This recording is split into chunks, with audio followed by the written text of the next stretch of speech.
If you do not want to change, if you do not want to better yourself, if you do not want to break outside of this matrix, if you want to live in your comfortable delusion that they have built for you, do not watch these videos. Leave this channel. If you do not want any truth, don't want to understand, if you are not here to hear something that's outside of your own mind and accept others' minds and opinions and the way they think for themselves, you do not belong. And finally, if you are not trying to be positive, if you are not trying to help create solutions while we discuss the problems and how they got here, you do not belong here. Negativity, hate, disrespect, name-calling, those things will not be allowed here on this platform, and not in this empire. We are the ones, the true Americans, that want to be free and stand as we have always stood. Still like the fuel to the game, watch it spark. My lines burn like blunts getting smoked in the dark. Hella cooking shit up if your ass wanna spar. Barbecue your beef up like the seats in my car. Cool yourself up, refrigerator and jar. Rappers but not that, this is not an art, it's not an art. Huh, you forgot about that part. Lady rappers but not forgot about that part. Huh, you forgot about. Yeah, the rappers, they forgot this was an art. All right, people making music in the industry, they forgot that it was an art. They forgot it was supposed to mean something. And now the things that music is meaning is taking us away from what we're supposed to be as Americans. Okay, they're utilizing these things to torture us in ways that make us torture each other, which is so uncalled for, guys. I'm sorry. We need to do better. All of us. It hurts. I know. But oh well. Okay? How do you know what joy is without pain?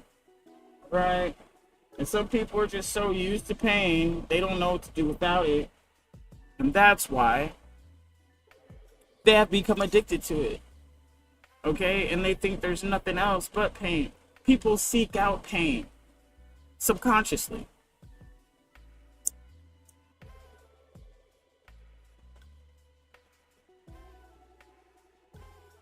Now, the reason behind people seeking out pain is addiction.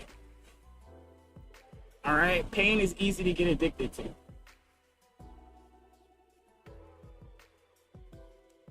Because sometimes, once you get overwhelmed with so much pain, it can hit you in a way where it's not only traumatic, but you start to feel numb. Because you can't feel anything else until you truly start to feel joy for the first time again. Now, true joy will be the scariest thing after you've been feeling pain for so long, because your body is so used to the shock of pain that when you feel joy, because when you were getting pain, there may have even been moments of reprieve. Then the pain came back. You're just waiting for the joy to end and the pain to just swim over you. So there's a anxiousness, an anxiety, if you want, to like people that have been feeling pain for so long that they don't know how to feel anything else. And when they do feel something else, it's so scary because they're expecting pain. And when the pain doesn't come, especially for long periods of time, they'll seek out pain because they cannot register a time without pain. All right, this is incredible because we're getting deeper into why people still feel scarred. All right, and then when you're a kid, everything is times 10 when you're a kid. Every emotion, every new thing, all of your first times, they're always going to be explosive.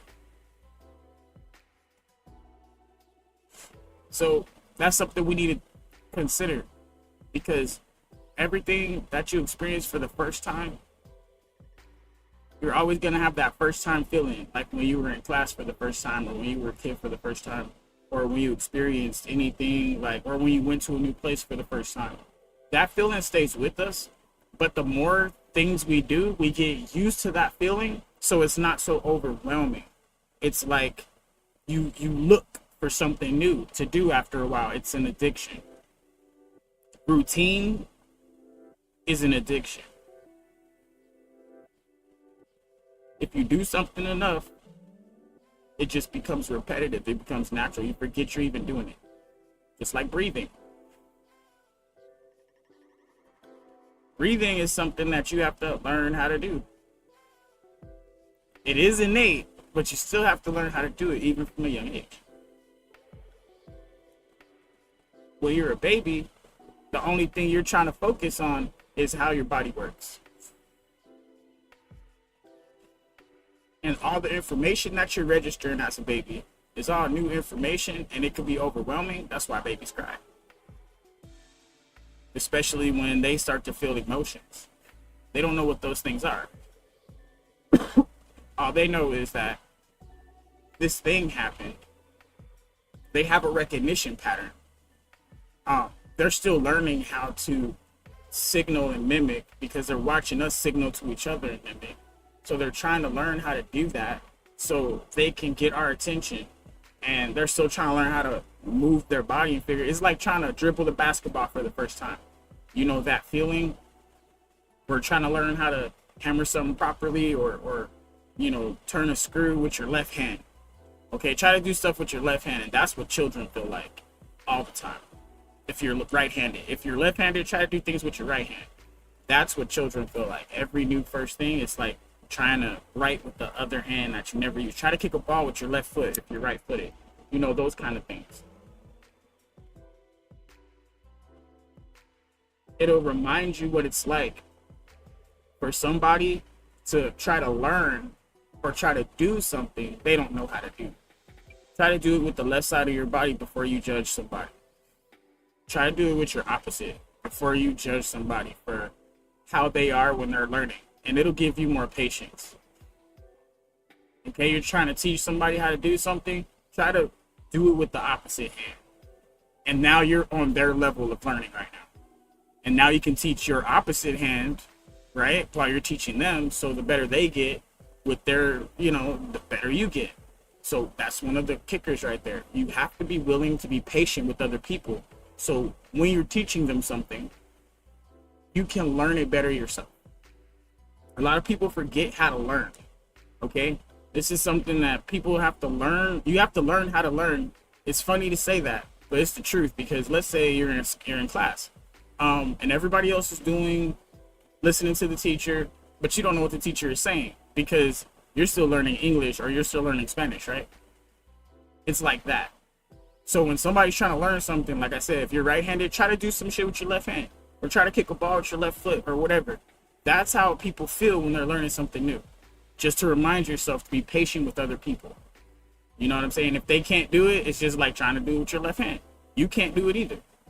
You see what I mean? So it's just one of those things. All right. But I will drop the link in the chat just in case anybody wants to come up and chop it up, brainstorm, light them up. You know what I'm saying? We chilling. A lot of stuff happened today. I do have a few news clips and everything like that. But mostly we do have some topics for today. And this is wild because, like, this whole conservative, liberal, this stuff's getting out of control. So we need to get to the bottom of it, have a true brainstorm of the solution, right? And then there's the Christianity versus Satanists. So what we're going to do eventually, over time, is we're going to do Christianity versus everything else. All right, we're going to have a Hinduism day. We're going to have all those different days because we're going to compare Christianity and we're going to rate all the different religions on a scale of holiness, which one's the most holy, which one's the most helpful, and which one is the most ruthless. We'll do it that way. I think that'll be a good scale. People got some ideas thinking about that one, right? That's yeah, it speaks for itself. But we will be talking about conservatives and liberals today. We'll review what JD Vance his press conference today. We're gonna be checking that out. I'm not sure if I want to start the God the God one yet. Not sure if I want to go there. Because I think that's gonna be pretty heavy. You know what I mean? That one will be pretty heavy. I don't want to hurt nobody's feelings with it. You feel me? But we're gonna open the panel. I got the other shit on standby. Today's gonna be a pretty good episode. Lots of information, lots of debatable material. People will be feeling some kind of way. But I don't know if that's really my problem. I'm trying to be nice, but you know what I'm saying? You know, it is what it is. Like, come on, y'all. Come on, y'all. Feelings get hurt. It's not like I'm trying to. You know what I'm saying? They just get in the way and then bam! Or your feelings will pop up randomly, out of nowhere. You'll hear one word and you're just like, wait, what? What did he say? Like, bruh, listen to everything. You see what I'm saying? Context is key. Without context, you don't know what's in the book. The best advice I could give anybody, ever. Okay? It doesn't matter how many books and subjects you study. It doesn't matter, none of that. If you're not studying the dictionary, if you don't know the words, you ain't gonna understand nothing. That's why I understand what most people are talking about when they start running their mouth, because I know all the words in the dictionary. Well, I end up memorize all of them. It takes a lot of time. But, you know, I stopped somewhere in M a while ago. But, you know, I skim through from time to time. The dictionary is long and it's boring, okay? But when you hit some words, like, it'll give you a fire, like, oh, that word's in here. Oh, see that? You know what I'm saying? Certain words you didn't expect to be in there is in there. Some bad words in the dictionary. You know, when I started learning the bad words, that's when my mom was like, all right. Like, she stopped making me read the dictionary. Bastard came around. That was one of my favorite words. I'm sorry, guys. I'm sorry. But when I was a kid, I said that to some kid, bro. I got suspended for like a day or two or some shit like that. A day, yeah. I got in trouble when I got home. It was funny. I had to write sentences and shit. Or I had to write the meaning of it, because you don't even know the meaning. I said, yes, I do. I told the lady, she was like, oh, she got mad. But my mom made me write sentences.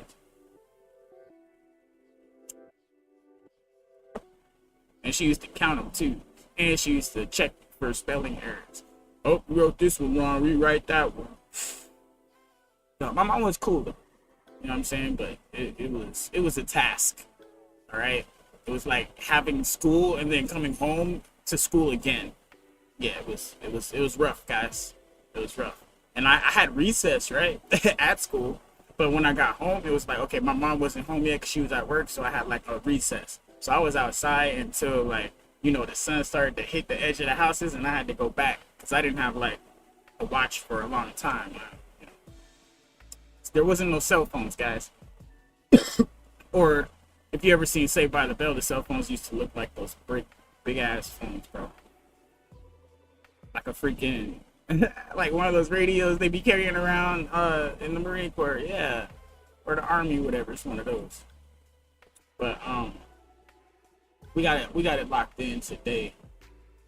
We will be getting to the bigger debate. I was trying to wait to see if anybody wanted to come in and come up, waiting for a few more faces, but I will start that in a minute. Today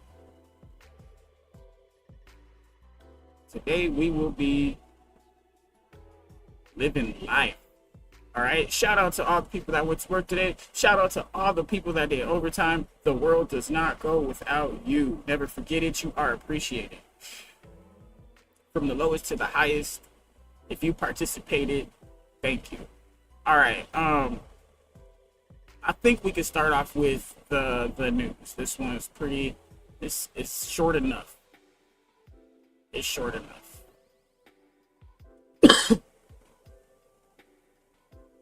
We'll have plenty of time to get to the main topic here, which is going to be that liberal stuff. Because today's the day. We about to brainstorm this shit out. Alright, now. 1 second. JD Vance is taking. He's taking questions right now. From the press, which is a good thing. And we're gonna see because you know, he's, I don't know, the main media, they like to try to clip shit. They don't like giving you the whole thing. And that's one of the things we fight here. We try to give you all of it because we wanna see all of it.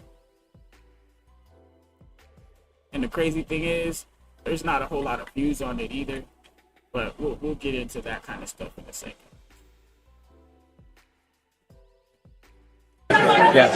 So I don't know your name. You have a beautiful cross necklace though. So go ahead. Kara Castanova from Lens LTV. Thank you so much. I have 2 questions. One of them is going back. Share that shit.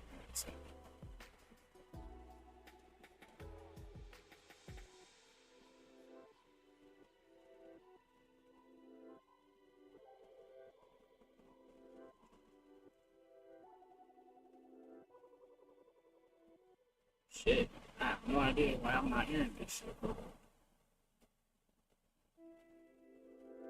be a technical issue on my side.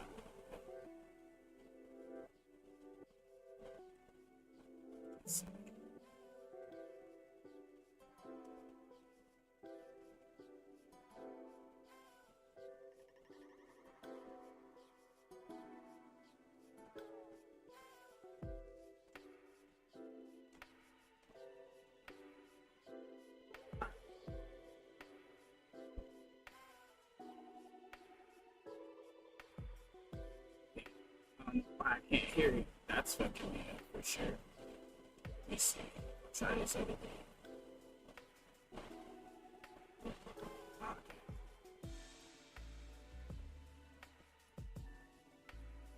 It's still not letting me hear this shit. That's crazy, bro. That's fucking me up.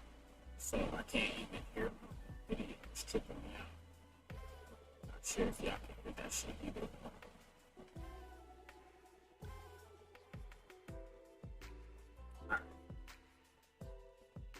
Well, that doesn't help. That sucks. Damn, that really sucks. Alright, let me see. Maybe.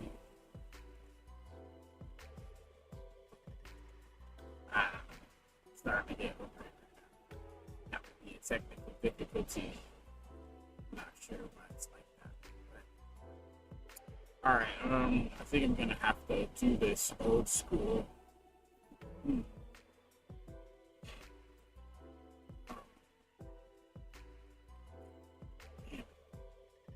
That's not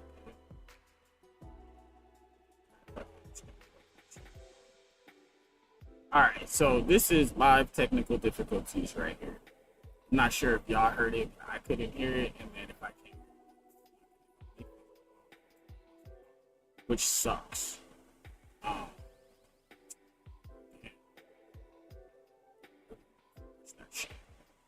So now I'm trying to think of another idea, but I can't right now. So we're gonna have to wing it. I did watch it ahead of time, so I do know what he's talking about, but I don't want to misquote him, so that doesn't help me right now. I will continue. So, okay, brainstorm. Here is one of the other topics. So if we're going to talk about conservatism and liberalism, okay, we'll talk about that. we're not gonna be able to pull up the video, but most people know if they're conservative or liberal. Now, I don't have a problem with anybody that's liberal. I don't have a problem with anybody conservative. I find myself more mediary, moderate, because I'm conservative, but if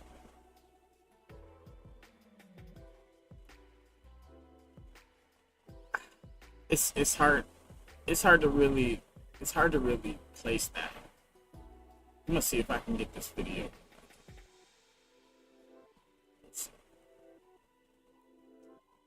Let's see if we can get it to work.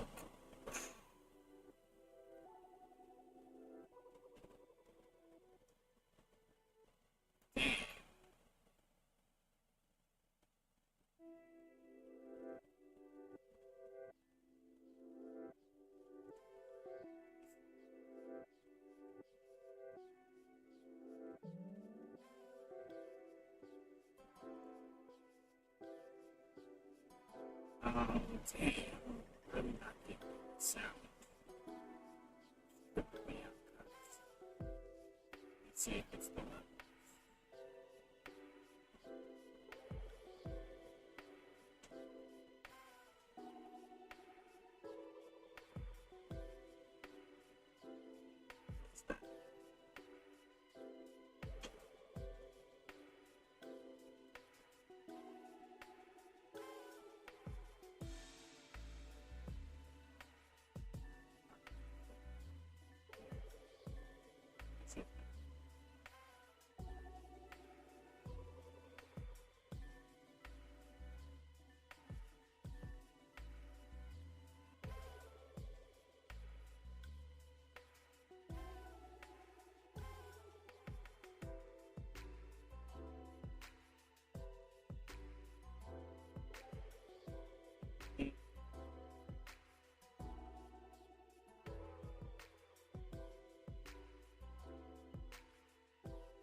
This is so wild. Like, why is it doing this to me right now?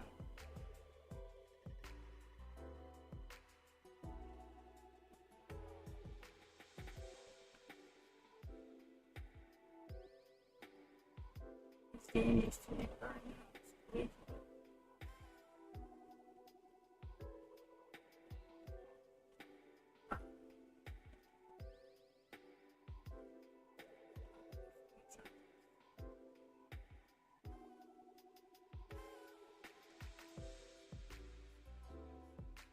Alright.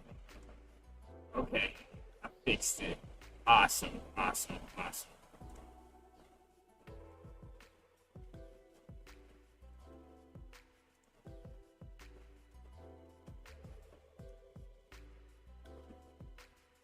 Alright, sweet.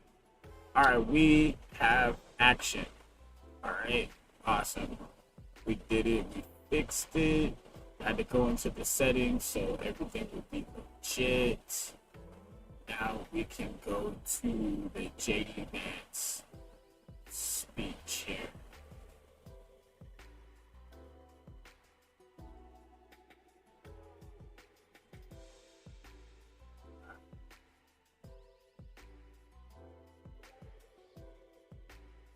Alright. Sweet, here we go. I fixed it. Awesome. So, we'll get back to this.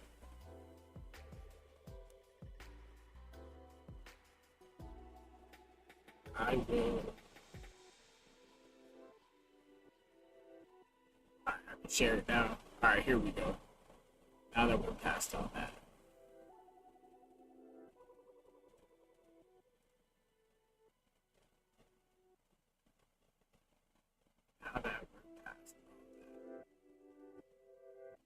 Yeah. So I don't know your name. You have a beautiful cross necklace though. So go ahead. Kara Castanova from Lindell TV. Thank Hi, you Kara. so much. I have two questions. One of them is going back to the $1.8 billion fund, not to keep beating that, but sadly, Democrat lawmakers are misrepresenting that fund.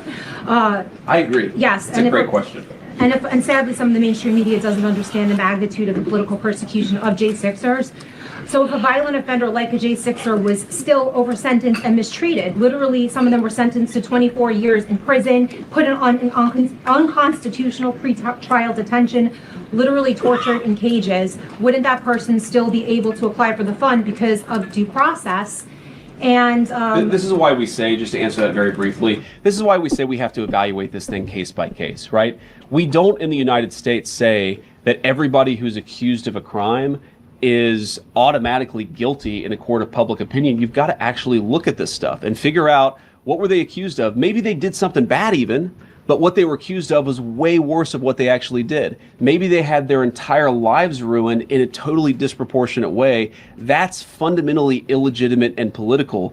And I find, just here on this point, one of the interesting things about the American media is there is a fascination. If you go to any American law school, there are these, prisoner rights clinic. There are people who objectively committed heinous crimes, but the American media and the American Legal Academy has decided that even though they committed bad crimes, their sentence was disproportionate, they were mistreated in some way. You know who never ever gets an ounce of sympathy when it comes to that disproportionate sentencing is people who voted for Donald Trump and participated in the January 6th protest. Go to your second question. About Pete Davidson, he made a horrific, obscene joke about the murder of your friend Charlie Kirk. What does this still say about where our political divisions have gone, and what are you specifically doing to bridge the divide, especially as a potential future president? Well, sorry, who was it that said something? Davidson made a really obscene joke about Charlie Kirk. So what are you doing as a potential future candidate or president to bridge the divide? Well, first of all, I'm not a potential future candidate. I'm a vice president, and I really like my job, and I'm going to try to do as good of a job as I can. But let me just say this. So you talked about Pete Davidson, who said something bad about Charlie Kirk. Look, Charlie was a very, very dear friend, but more importantly than that, Charlie was a father of two beautiful kids, and he did not deserve to have all of those moments with his kids, all of those moments with his beautiful wife taken from him in the way that happened. I would expect everybody with a heart or a conscience would say whatever we agreed or disagreed with about his particular viewpoints, this is a tragedy, and it's totally unacceptable that it happens in the United States of America. To their credit, a lot of the reporters in this room, even though I don't agree with their politics, they were open about the fact that what happened to Charlie was disgusting and it shouldn't happen in a civilized country. You talk about bridging the divide. I mean, one thing that happened that hits, not quite literally close to home, but there was a very terrible shooting that happened today at a Muslim community center. It seems like 3 people are dead, plus the shooters. And, that community center is actually very close to this restaurant that Usha and I go to every time we visit. Her family lives in San Diego. She was born and raised in San Diego. Every time we go to San Diego, we go to this restaurant that is like maybe a 5-minute drive from this community center. And I found out about it actually on my way to the White House this morning. And I texted her, I said, would you have known anybody who was like involved in this? And she said, absolutely, I would have known some people, or at least their parents, who might have actually used the services at this community center. I don't know a single person who would say anything other than what I'm about to say, which is that type of violence in the United States of America is reprehensible. And I encourage every single American to pray for everybody who was involved and affected by it. We don't want that to happen in our country, and may God rest the souls of the people who lost their lives. What I do find a little distressing is that while every person I know, every politically conservative person I know would say exactly what I said about these innocent people who were killed, there were a lot of people who were celebrating the death of Charlie Kirk. And I think one way that we can bridge the divide is just have a very simple principle in this country. Number one, we don't want the government throwing people in prison because they have bad politics, however you define bad politics. Number two, and way more importantly, political violence, wherever it comes from, is unacceptable in the United States of America. Let's talk with one another, not shoot each other when we disagree. I think that's the principle that everybody in this room agrees with. It's certainly the principle the President of the United States agrees with. Okay. All right. Sorry. I'm gonna try to read this here. I'm sorry. Okay. Okay, that was kind of interesting, so I'm going to give you the question. All right, go ahead. So last week, the Pentagon halted deployment of 4,000 troops, U.S. troops, to Poland. This is in direct contradiction to President Trump explicitly promised not to reduce the troop level in Poland. So I'm going to ask you this question, which many people in Poland think. Why are you rewarding Putin and punishing your best ally in Europe? Well, first of all, I'd say there's been no president who's done more, frankly, to ensure that Ukraine survived the invasion of Russia than Donald Trump. As he famously said, Obama gave him sheets, I gave him javelins, and it was those javelins that ensured that Ukraine still has its territorial sovereignty. What he's also said is that he wants to pursue an American policy that focuses on the interests of the United States. And part of that foreign policy is not to reward Putin or not to punish a country like Poland, which we love. We love Poland. We love the Polish people. No. What we're trying to do, what our foreign policy is geared towards, is promoting European independence and sovereignty. We want Europe to take more ownership over its own territorial integrity. We want Europe to step up in a big way. Now, I think you said 4,000 troops. We've not reduced the troop levels in Poland by 4,000 troops. What we did is that we delayed a troop deployment that was going to go to Poland. That's not a reduction. That's just a standard delay and rotation that sometimes happens in these situations. But here's the fundamental problem. Poland is capable of defending itself with a lot of support from the United States. We're not talking about pulling every single American troop out of Europe. We're talking about shifting some resources around in a way that maximizes American security. I don't think that's bad for Europe. That's encouraging Europe to take more ownership. The United States cannot be the policeman of the world. We want to be good allies. We want to make sure that our troop presence promotes regional stability in Europe. The president has not said, though he could, the president has not said that he's taken all of the troops out of Europe, but Europe has to stand on its own 2 feet. And that's something that he's been consistent of, frankly, not even since the beginning of this administration, going back to the first administration, is we have got to have more sovereignty and more of Europe standing on its own 2 feet. That will continue to be our policy in Europe. Those troops will go eventually to Poland? What I said is that is it a delay in troop rotation? Those troops could go elsewhere in Europe. We could decide to send them elsewhere. We actually haven't made the final determination about where those troops are ultimately going to go. But what I'm saying is it is not accurate to say that we are pulling a bunch of troops out. It is a very small and very minor thing. And I think, frankly, a lot of the European media, again, is overreacting to this a bit. And here's one thing I'll say about this. Look, I have, for my entire life, I'm 41 years old. For my entire life, I have heard chirping from the European media about everything that's wrong with the United States of America. We don't have this. We don't have that. We don't spend enough on healthcare, even though part of the reason why we spend so much on defense was because we have tens of thousands of troops in Europe. I think that if the European media wants to attack the President of the United States, they need to start looking in the mirror.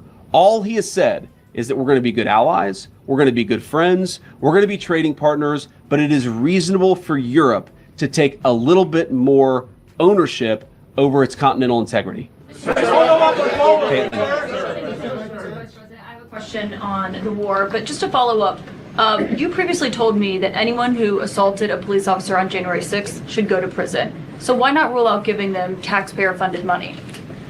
Well, Caitlin, what I said is we're going to look at everything case by case. But why not rule it out? Because, Caitlin, there are people who I don't know their individual circumstances, and I don't rule things out categorically when I know nothing about a person's individual circumstances. Let's say a person is accused, let's say hypothetically, a person is accused of doing something that they never actually did, that they got a kangaroo court, that they had a judge who mistreated them. I think that we should look at those things case by case. We're not making commitments to give anybody money. We're just making commitments to look at things case by case. But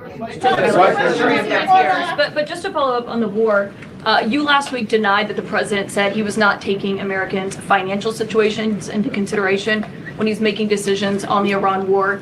He was asked about that again. He stood by it, called it a perfect statement, and said he would make it again. Do you believe that Americans' financial situations should be taken into consideration when you're making decisions as an administration about the war? See, Caitlin, what you did is you misrepresented the question that I was asked, and then you misrepresented the answer that I gave. What I said is that a question that was asked where the president allegedly said that he didn't care about Americans' financial situations. He never said that. What he said is that it was totally taken out of context. What he said is that when he is negotiating with the Iranians, he's focused on the national security objectives that he's trying to achieve. Of course, the president has a mandate to be focused on a number of things. And I guarantee you every single day, I have conversations with him about it. Every single day, he's worried about his fellow Americans. He wants them to be prosperous. He wants them to thrive. He wants them to have good jobs. That's why we've done the things and taken the steps that we've taken in order to create record job growth, in order to create record wage growth, in order to induce trillions of dollars of new investment into our country. That's because he cares about that stuff.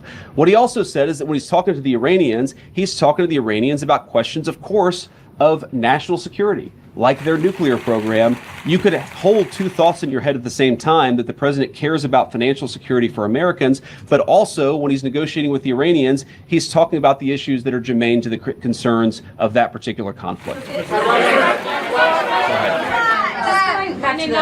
Going back to the price tag for this DOJ fund, $1.8 billion. You have people that can't afford groceries.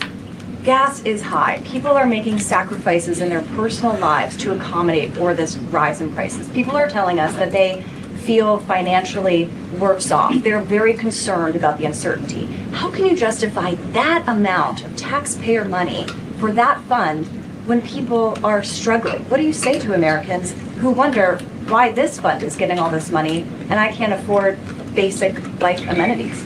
Well, let me say a couple things about that. First of all, you said $1.8 billion, and it's important for people to realize we're not just writing a $1.8 billion check. We're going to take a lot of people who are going to apply and say that they have been mistreated by their government. We're going to handle those situations case by case. And if we determine they were, in fact, mistreated by their government, we think it's reasonable to give them just compensation. But when you talk about funds and pots of money that are out there, I mean, thanks to Donald Trump's leadership and the working families tax cut, we put $40 billion into a rural health care fund in order to stop the closure, or at least prevent some closure, of rural hospitals and rural clinics that had been decimated under the Biden administration. We had a piece of tax legislation that put hundreds of billions of dollars into the pockets of families. No taxes on Social Security, no taxes on overtime, no taxes on tips. So I reject the idea that we can't walk and chew gum at the same time. We can give just compensation to people who are mistreated by the government. We can also make sure that the American people, we do everything that we can to make their lives better, to make them more prosperous, to give them better jobs. That is the primary focus of Donald J. Trump's White House. That's the question all of us ask every single day, is how do we make our fellow citizens more prosperous? We can do that while also taking care of people who were mistreated by the last administration. Go ahead, sir. Yeah. Thank you, Mr. Vice President. Thank you very much, Mr. Vice President. Mr. Kurdi here. After the ceasefire with Iran, drone and missile attacks on the Kurdistan region have not stopped. That happened yesterday as well. What is your position on this issue, and what do you expect from the new Iraqi government regarding the control of militias? Well, as you know, you've asked the president this question before, and we certainly love the people of Kurdistan. Anytime that drone attacks or missile attacks are hitting anybody, but particularly civilian populations, that's not something we like to see at all. And it's one of the things that sometimes happens. Unfortunately, these ceasefires, they're not always perfect. We've seen that in Gaza. We've seen that certainly in Iran and some of its neighbors. But we have seen a significant reduction in violence over the last few weeks of the ceasefire. And look, fundamentally, the president's been quite clear. This is going to go, again, in one of two directions. We're going to restart the war, which is not the preference of the president of the United States. We're going to restart the operation, or we're going to strike a deal. And I think that's an important thing. That's what we're focused on, and that's what we're going to keep on working towards. Okay. It is very... Okay. In like the purple dress there, yeah. Go ahead. Thank you, Mr. Vice President. No, go ahead. Vice President Rowena Ortiz with Turning Point USA. There has been an uptick in religious violence across the country. What's your message to protect people across all faiths in America? Well, I appreciate that question. Obviously, Turning Points would know a lot about this issue. As we talked about earlier, you guys have been the subject of a fair amount of violence yourself. I guess what I would say is the principle of religious violence is particularly disgusting, especially in the United States of America. And as a devout Christian, I would say it's one of the most anti-Christian things and anti-American things that you could do. And here's why. One, because a fundamental principle of all the great faiths is we are all children of God. And because of that, we are endowed by certain rights that are unique to our status as human beings. You violate those rights, most importantly, when you commit violence against another person. You can violate them in other ways as well, but the most profound way to violate the fundamental right of human dignity is to commit violence.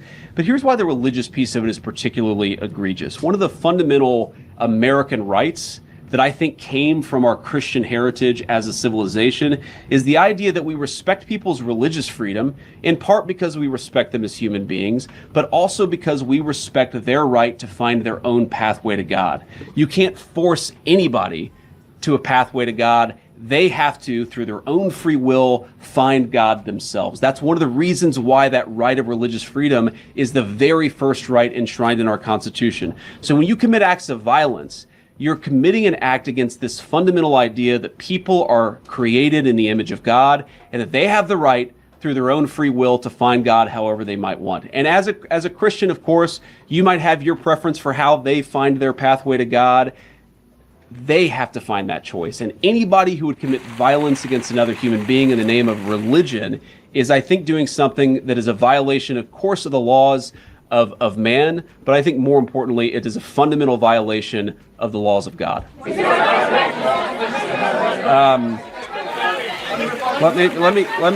me go with. Okay, Garrett, you have your hand up. Garrett, that's right. Okay, thank you, Mr. Vice President. Midterms are well underway. You've got voters going to the polls in 6 states today. You and the president ran on a platform that included no new wars, cutting gas prices, cutting inflation. What do you say to the people who are going to the polls today and who feel like those promises are unkept? Well, I'd say a few things. First of all, we've delivered great wins for the American people. We ran on delivering tax cuts to the American people, which we did, the largest tax cuts in American history. We ran on cutting taxes, particularly on people who were working on overtime, working on tips. We cut taxes for those Americans. We ran on the promise of bringing investment back into the United States of America, that rather than factory closures, we were going to have factories opening. And we've seen both construction jobs and manufacturing, but also manufacturing jobs have great rebounds under the Trump administration and under our leadership. We are very aware that because of what's going on in the Middle East, gas prices have gone up and a lot of Americans are struggling because of that.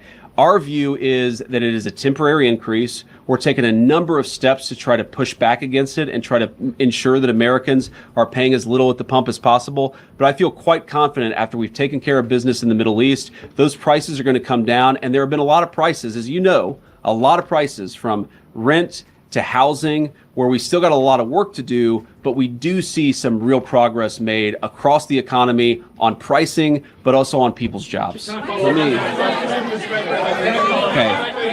I have John. I'm going to call on John. I'm just going to start calling John Rosh. Yes. Thank you. Great to see you too. Thank you. So Trump initially said that the war would last 6 weeks. It's been going on for 11 weeks and 3 days. What's your message to the American people as to why it's gone on so long and it hasn't ended yet? Well, first of all, the president said it's going to be a short-term operation, and I think that has proven out to be true. The active period of conflict lasted about 5.5 weeks, and now we've been in the ceasefire where we're trying to get a negotiated settlement that gets the American people the things that we need for our national security. So I've said before that we're going to go one of two options here. We're going to have a good settlement that actually gets the American people what they need, or we're going to go back to a kinetic operation. Obviously, the president prefers to get that settlement. I think the Iranians prefer to get that settlement. But regardless of what direction the president ultimately goes down, whatever he ultimately decides, I think it's important for the American people to know two things. Number one, it will be for their security and their prosperity. That's why we're doing this. And number two, this is not going to be the sort of thing that lasts forever. I think a lot of Americans, especially in my generation, who are worried about forever endless conflicts, we have to remember, I think you said 11 weeks, a big chunk of that has been a ceasefire. This is not a forever war. We're going to take care of business and come home. That's what the president's promised, and that's exactly what he's going to deliver. Go ahead. Yes.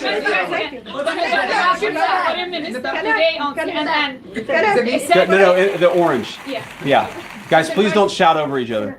Thank you, Mr. Vice President. The Egyptian Foreign Minister today, in an interview on CNN, he said that the Arab countries are working with you on a memorandum of understanding between the U.S.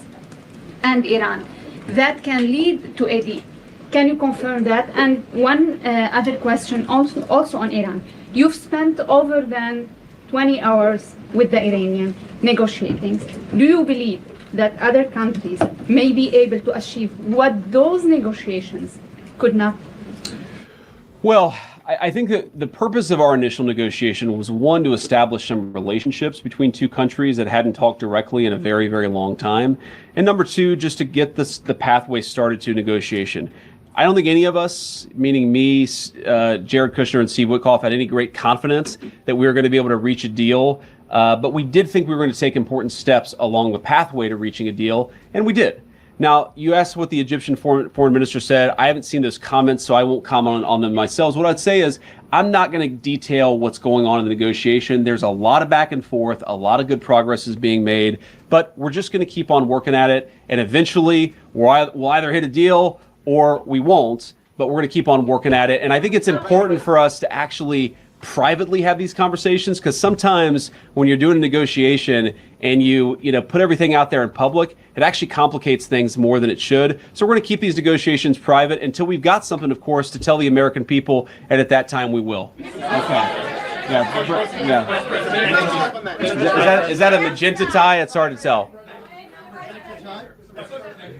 He's like a purple tie there, right? Thank you, Mr. Vice President. Okay, so this guy insists that he has the real purple tie. So I'll give you a question too. Go ahead. Thank you, Mr. Vice President. Two questions for you, one on Iran and one on China, given the president's trip last week to Beijing. On Iran, you met on April the 11th with Iranian negotiators, including the foreign minister. Is it your sense, Mr. Vice President, that they're just stringing the U.S. along? That's the sense from lawmakers from both parties. And then on China, you come from a state that manufactures a lot of automobiles. Is it your sense that within this term that you have with the president, that China-branded vehicles will be sold right here in America? Well, I think that what the president has shown a willingness to do, unlike any president in my lifetime, is to protect the American automotive industry. We are not going to let the American automotive industry disappear. There are a lot of ways in which we've reinvested, in which we've tariffed foreign competitors to ensure that American car workers, American auto workers, and the products they develop are going to be made right here in the United States of America, and also available right here in the United States of America. I think it's important for just the American people. I want to make this point. Car manufacturing is one of those skills that when it disappears, it's hard to regain. And when you've got people who can build complex machines, and our great workers in Ohio, Michigan, and elsewhere, they do a very good job. They also, God forbid, in times of national emergency, can be called on to manufacture other complex machinery. So it's very, very important that we protect that native auto industry. The president has done more on this than anybody, but we're certainly going to keep on working at it. You asked about being strung along. Look, you never know until you know, right? What all we can do is negotiate in good faith, try to find a pathway that accomplishes the president's objectives, that accomplishes the national security interests of the American people, and gets this thing in a good place. I think somebody earlier asked this question. I am not certain, and I'm not going to be certain until we sign a deal, that we have a deal, but I feel confident enough to keep on doing the work and to try to find a good deal for the American people, and that's what I'm going to do. So the guy with the real purple tie, I will give you the final question, and then I'm going to have to hit the road.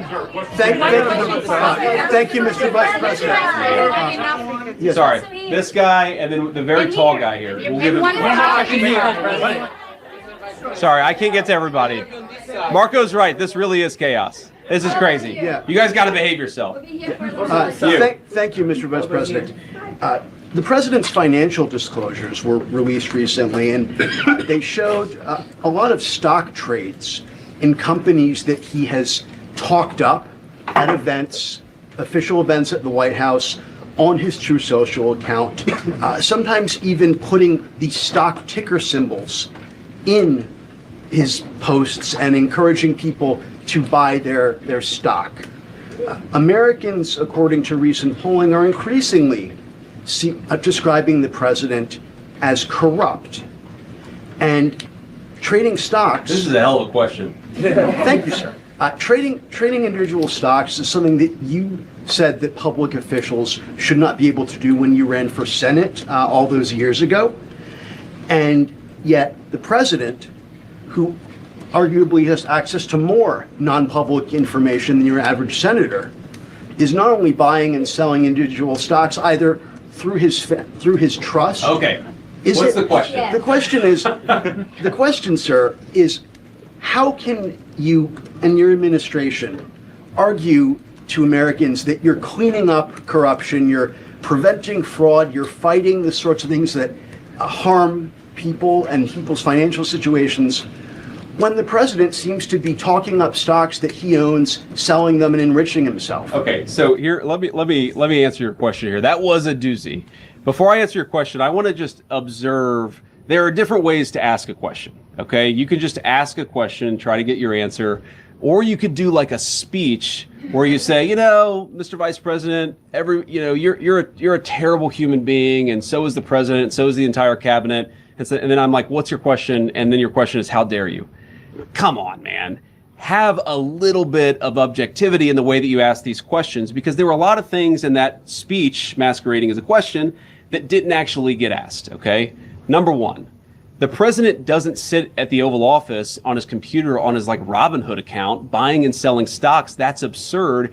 He has independent wealth advisors who manage his money. He is a wealthy person. He has had success in business. He's not making these stock trades himself. And your question imputes that. It doesn't say it exactly, but a reasonable person listening to that question would assume the president is sitting around and doing that. He's not.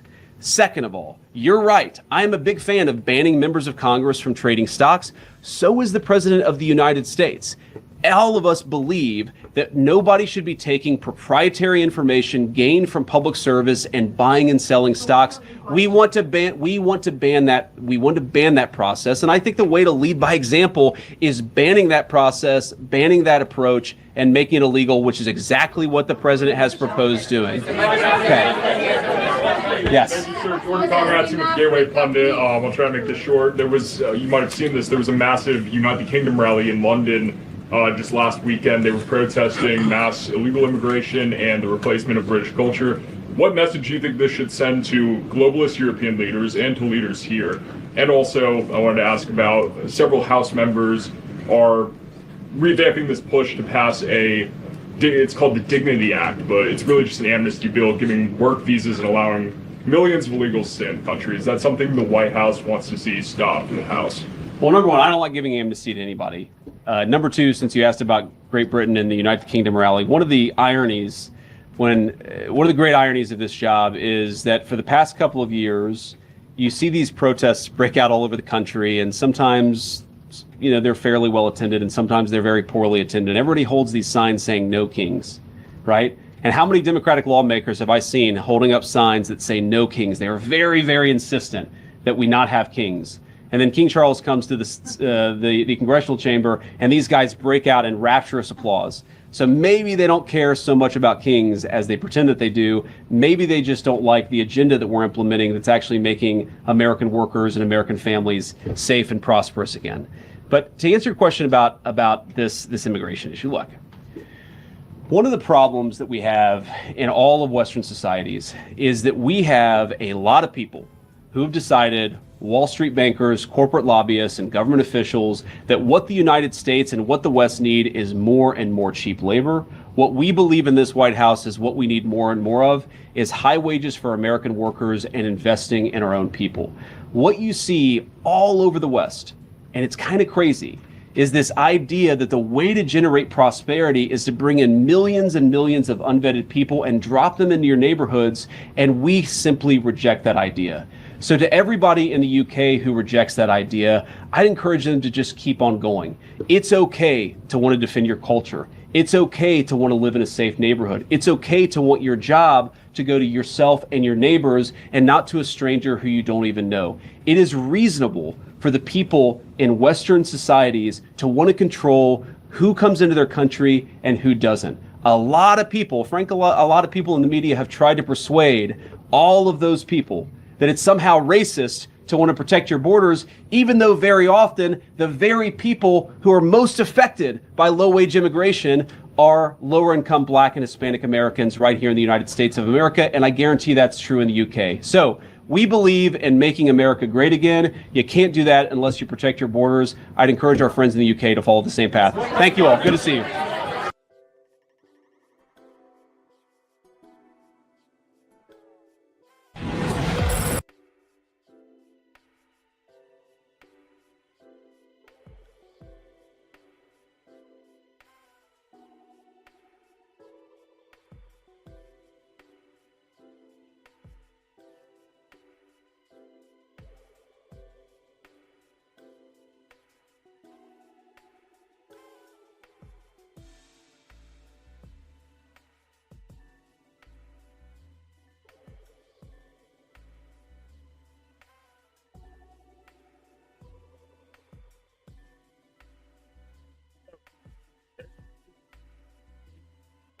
Vice President's press conference.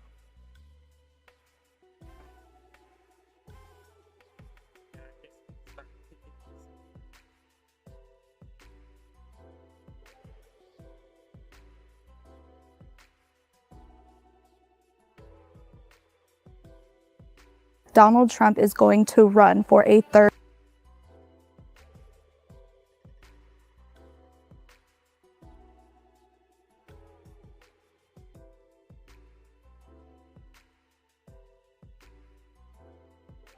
Be very controversial. Definitely gonna have some stuff to say about this, but we're about to get started on this. Liberals and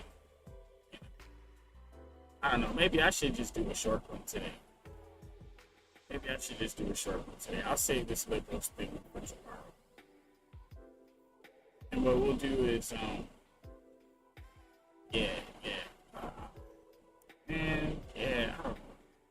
Because I kind of want to talk about it, but I kind of not yet.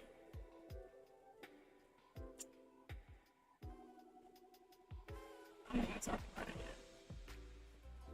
I feel like it's a really good topic, so I will see if there's anything else.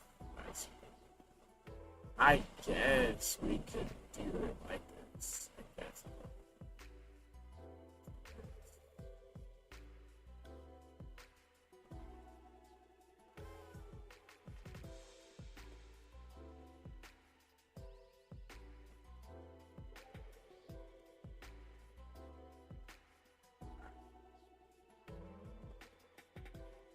We'll do it like this.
offensive to say the least.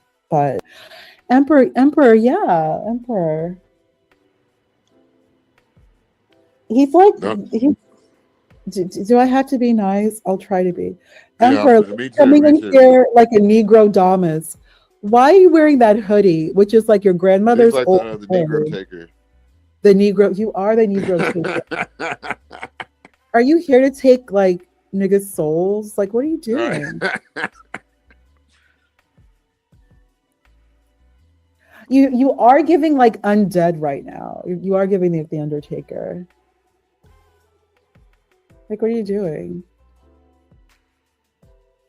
Why are you wearing that robe? Remember when the Undertaker used to hang people from the crosses, like, and be coming out there and be like speaking in tongues and shit, rolling eyes to the back of his head, like, "Kane, you're gonna rest in peace." Like, I'm just fucking with you, Emperor. What's up? Like, I had to get you back for calling me big head yesterday. That kind of put. Why'd you call me big head like I was a little bitch? That really alarmed me. You got the biggest head I know, bro. Oh, okay. That doesn't mean that. That doesn't mean that. I just only heard that come from women, so it was like I'm only like, I don't know. Like, bro, you got a big head, bro. Like, for real. Like, you think? I don't think anything. You know what I'm saying? I want to learn things. Ministry of Darkness. That's so funny. Oh, you look like one of them Jewish. No, I'm things live taking right now, shit. so you know what I'm saying. This is my yeah. I'm the emperor. You know what I'm saying? It happens. What's the deal? Are you doing all right? Yeah, no, I'm live right now. I'm just chilling, bro. What you up Are to? you cross What y'all streaming? doing? We're just talking about the main topic of foreigners spying on American citizens through YouTube panels. I think I had another topic too, but The just the biggest issue is that you have to fly the flag, and you have to believe in these values. Like, really learn. It's so important. Like like on my mom's side, there are like my grandfather is a World War II veteran, as many of our parents are and grandparents are. And she really, really, really believes and loves this country. She really does. So many people, we talk about the Civil War. So many people have lost lives. I know that she has lost family. People that should have grown up and had children. And like both my parents love the 4th of July. So you have to teach these American values and very early on, because there does seem to be like, and just in my opinion, anti-American slant.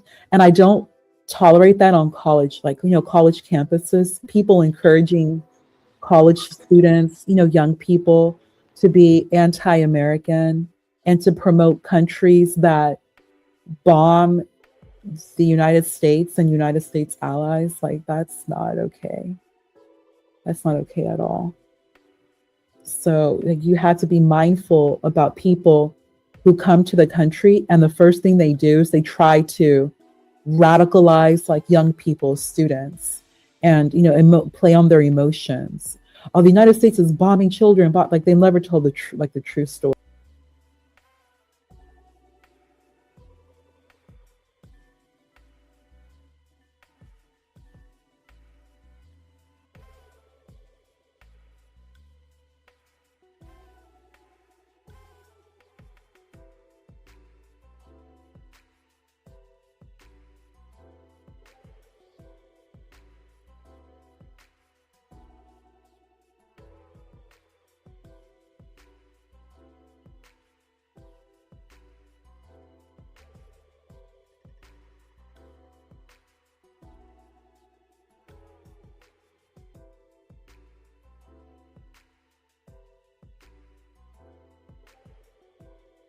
Yeah.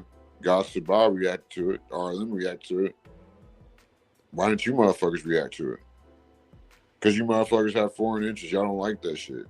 The Y'all want to come up Levinsky here and video is cosplay too. correct. It's not cosplaying.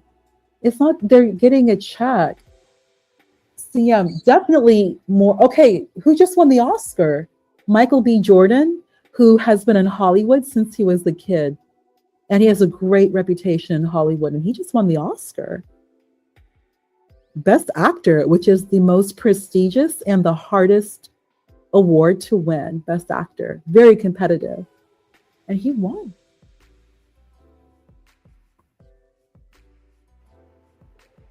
Stanley, you're jelly upon her because she's more entertaining than you ever be. She actually has a point of view.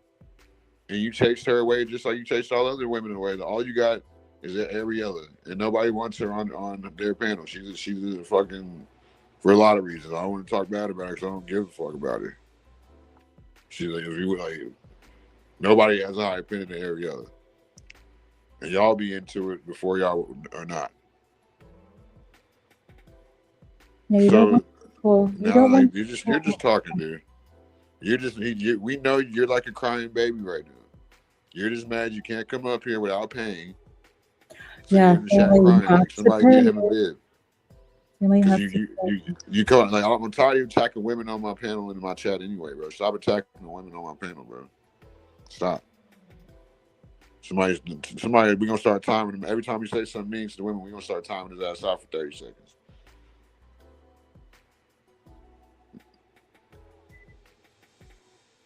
Yeah, you ain't paying me shit because you a brokey. I know.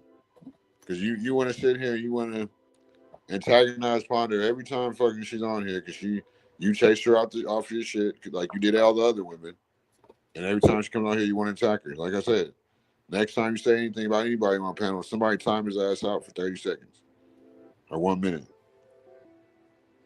You're just mad you have no content. You have no topics. You can't. I made this topic. This is how you have a conversation, Boomer. We know you're incapable of this, Boomer.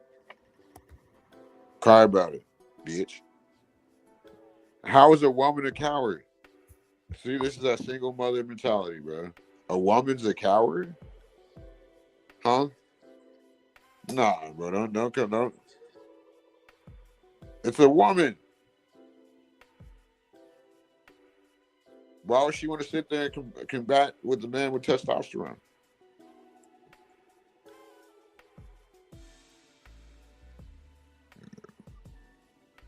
Exactly, Travis Bickle. She's a cowardice woman. No, niggas is cowards. Stanley, you a coward because you want to sit there and... He argued with the woman for... Hold on, Emperor. He argued with the woman for 3 hours last night. When I come on his panel, he got motherfuckers talking about me, talking about my kids, talking about my perceived living situation. And I try to come on there and defend myself. What does Stanley do? Throw me in the back, talk more shit. Throw me in the back every time I say something. Don't let me on. Sit there and have me in the back for it. And I don't even go on other people's panels. But I knew they were talking about me so much that I need to go on there and at least fucking get my people were asking me to go on there. And as soon as I go on there, he throw me in the back, I let him rock. Argue with a woman like that, that's you know what I'm saying? I'm shout out to this my time, but it's like I did my best, like, you know what I'm saying, trying to mediate it, but it's like what grown man that's a good representation of a man sits there and argues with a woman, sits there and bickers, picks at women. He picks at women.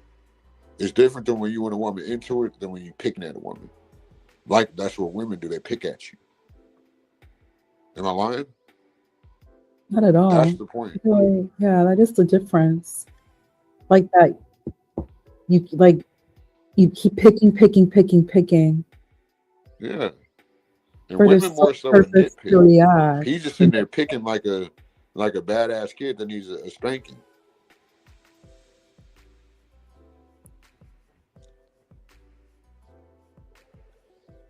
Stanley, I literally played with your mind last night and made you admit you had a Caucasian son.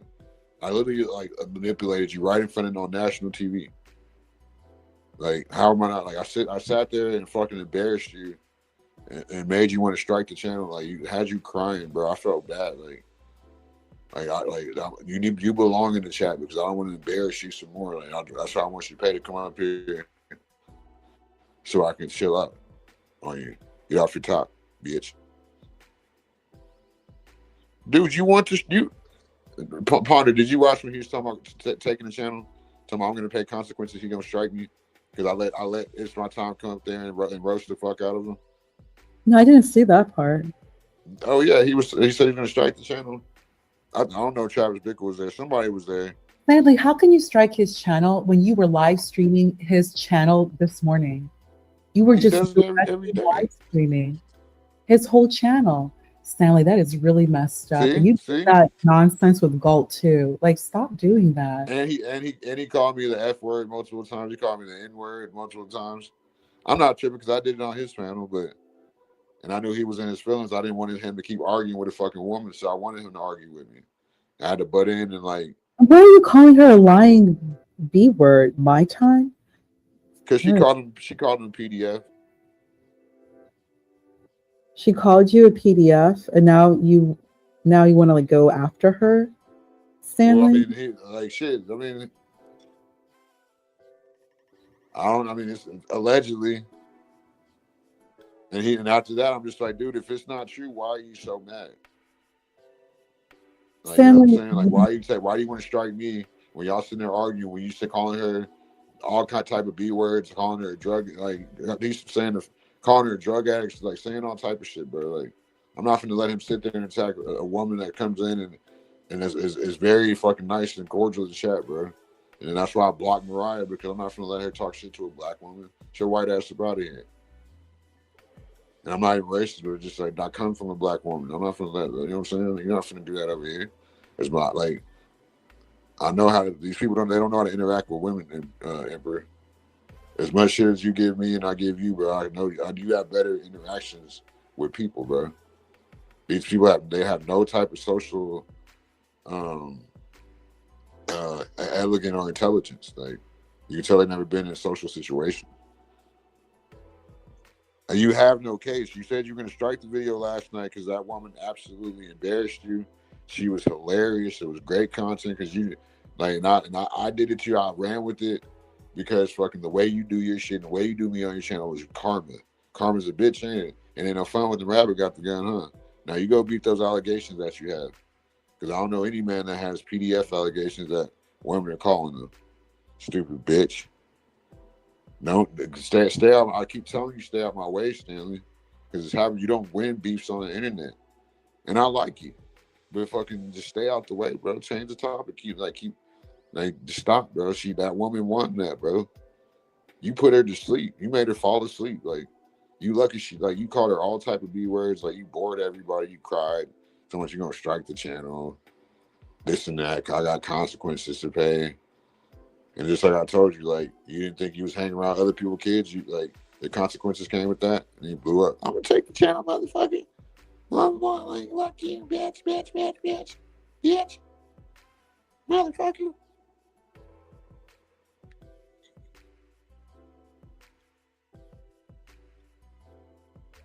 And my thing is, how is she lying when she? Did you know he had a Caucasian son, Emperor? You didn't know. I didn't know. He only talks about his black one. But he wants to say, oh, John Galt's anti-black. That's why I'm fucking. Oh, these people are anti-blacks. Nigga, you never talk about, like, he's getting out here playing roles.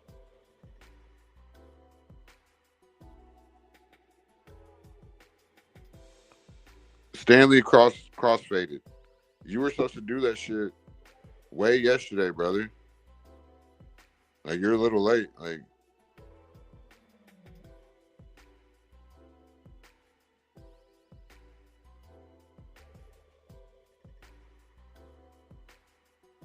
no, yeah, but I don't get into like women to women interaction. I thought she was hilarious. But Mariah, she just like, fuck Mariah. She be doing some dumb shit. So this is not Moxie or Uniquely Stunning at Mariah show. It's my shit, so. And then it's like, that's what I'm saying. If the shoe fits, wear it. Like, shit, you can call me. I told him, like, Stanley, call me whatever. Guess what? I don't care. Because I know it's not true. You see what I'm saying? Like these people they lack basic fucking psychological knowledge, like basic psychology, I should say. What y'all call them, empty elders. And it's just like I was thinking logically again the other day, and I'm like, why would I get on YouTube and like want to get on somebody's panel that's like 60 some years old? Like these motherfuckers gonna be dead in like 5, 10, 15 years, bro. Like I'm gonna still be like youthful and shit, like just because that's my spirit. But it's just like even if they weren't dead, they're gonna be like in hospice damn near. So I can't really relate. Like remember I always talk about relatability and like you know what I'm saying.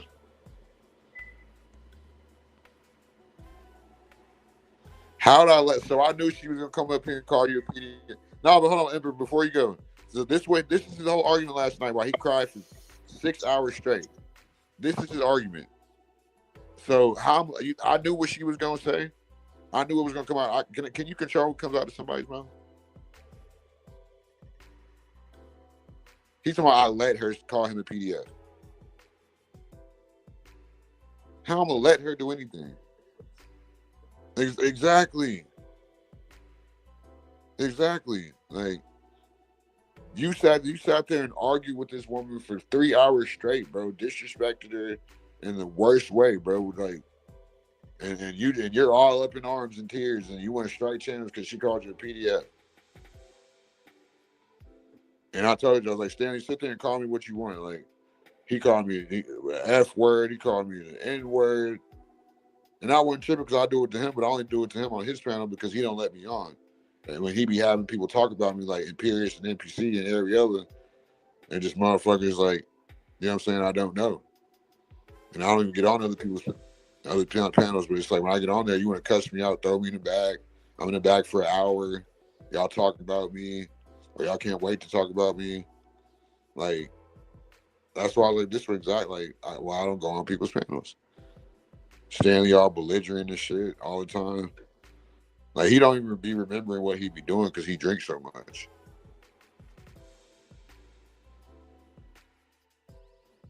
That's all it is. That's really all it is. It's just he's belligerent. You know how alcoholics are. They don't even be remembering.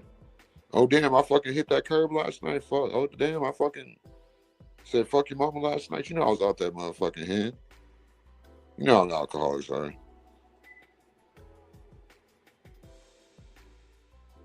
Oh my gosh. Better to be safe than sorry. No discipline.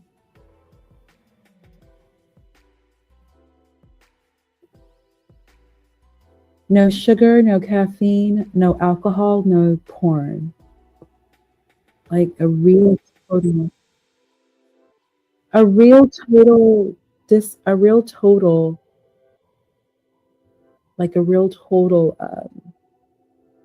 like a purge. To start over again, clean mind and spirit. Get all that negativity that we're all carrying, just release it all.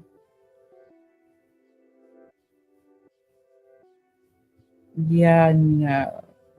Emperor, not everyone smokes. Yeah. Well, they probably do too.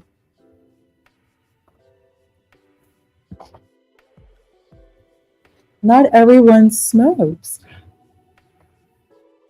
Oh, you're going to laugh. There's this guy, I don't know what I saw. He said that after the age of 25, no one is supposed to have asthma. As a man, you're not supposed to have problems breathing. It was so funny. It was so funny. Like, even then, you shouldn't have problems breathing if you're smoking. If you smoke cigarettes, you're definitely going to have problems breathing. And most people that drink alcohol, they smoke cigarettes. Yeah, those two go together. Like cigarettes and alcohol, those two go together. Yeah. No, yeah, they do. Dragonfly, you're such a dork. The Pondo do be sounding like she took a couple drinks. from the purified waters of Lake Minnetonka. Lake Minnetonka. Dragonfly, I really should go visit Paisley Park. So I may be rejuvenated. And it's so funny because I literally was just listening to Doves Cry. I love that song. I do. Prince. Yeah, Prince, he was definitely one of the greatest performers of all time. Prince and Michael. Okay, so okay. I was kind of touching on this, CM. CM, they really did set up Michael Jackson. They did. A lot of things are coming out now that he has passed away. They set him up. Well, you got to think about this too. Isn't it the same people that dropped the movie? Didn't they like take his estate when he died? So the Jackson family is very involved with the movie. Of Jermaine's nephew and also Michael Jackson's son. He's a wonderful ambassador of the family. He's wonderful. But the estate, those two people, I don't know. They were able to win in court that Michael, that MJ had them as the executors, but he had no one from the family. The only person from Michael Jackson's immediate family who receives money is Catherine, his mother, Catherine. She gets 40% as like a sub trust. The baby's crying again. Can you take care of your YouTube child? He's crying again. He's really mad he can't come up here. Why? Like he can't hang out with the adults. He's really mad he can't hang out with the adults. Nobody wants you here, Cross. It's over. Go be a good father and go get a job. Like, go get a job. When it's over.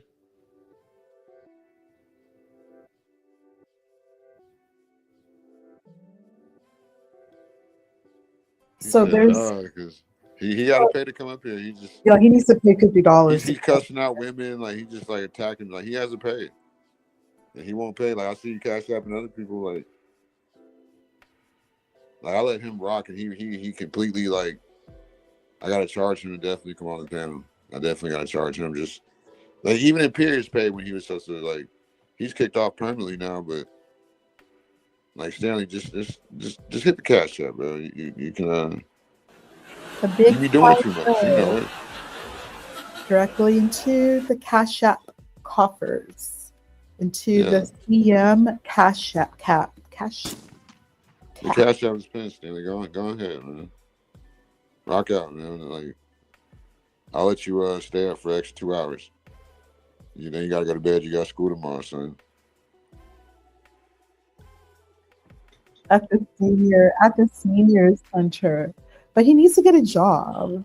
But if I let you, well, Stanley needs to but he needs to get off YouTube. There's no reason for him to be here. Get off YouTube, get a job, and then start building savings for your son.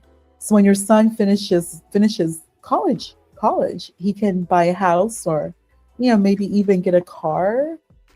Invest something, like get your son something to start off with. He's a boomer. Boomers are just like vapid. They don't. My dad don't give me shit. My dad has 7 cars. Which is your favorite?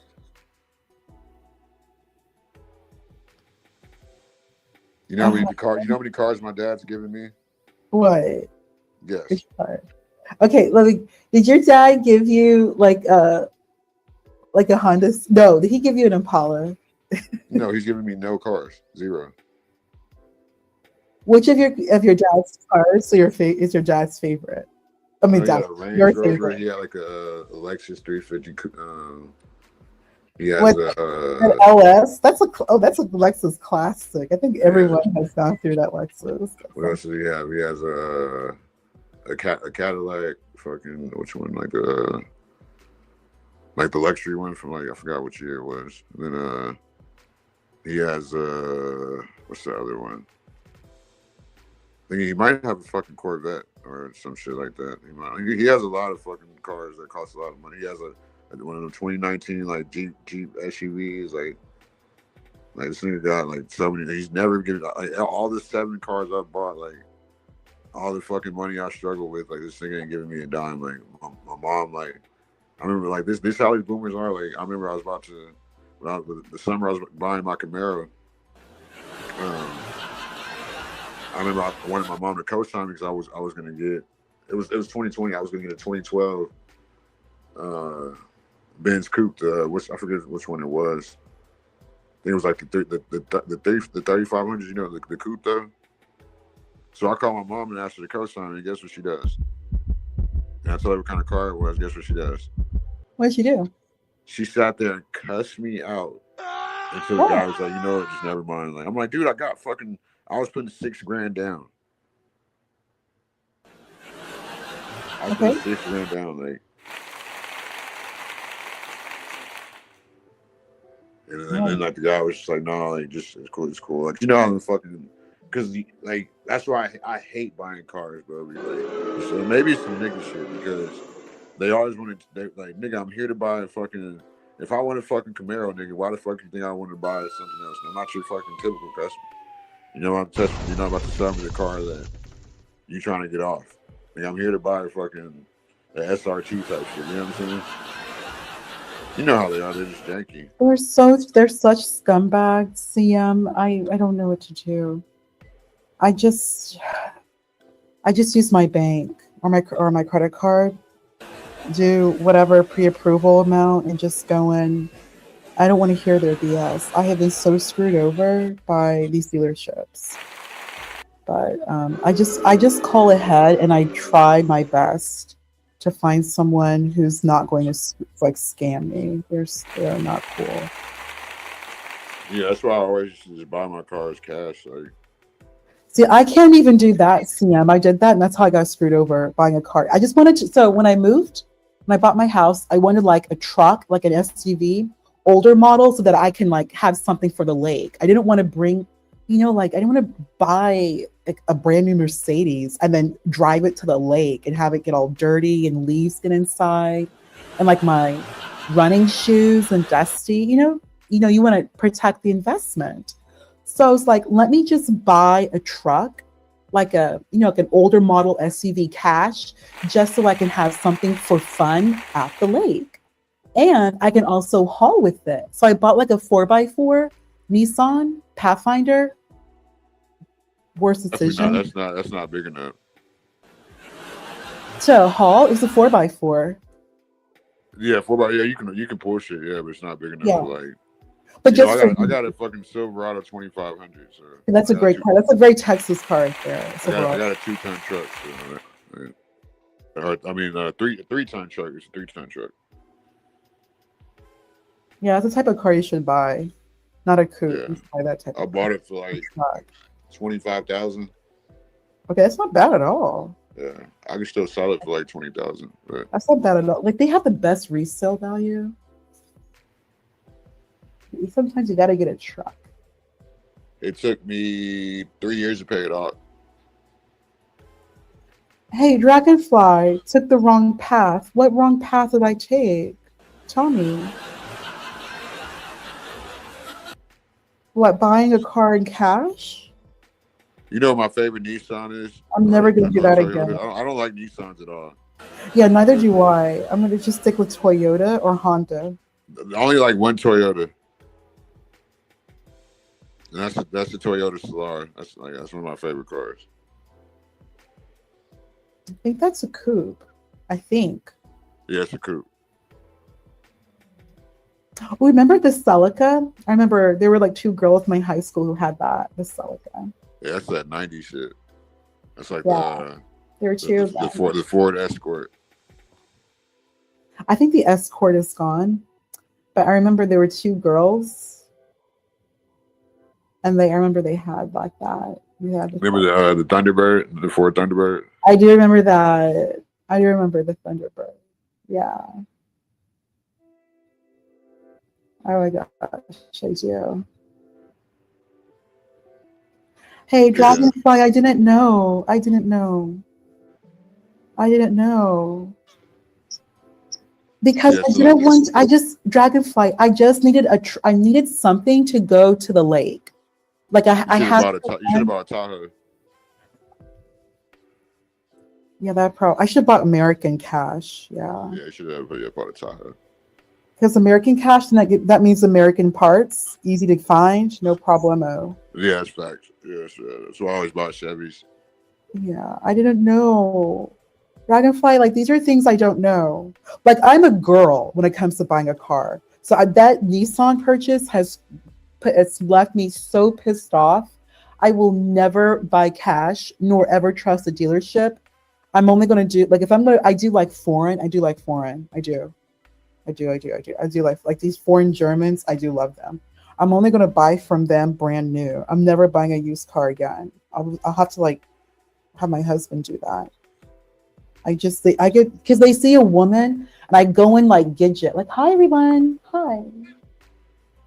Like, and I'm talking about, and I overpaid and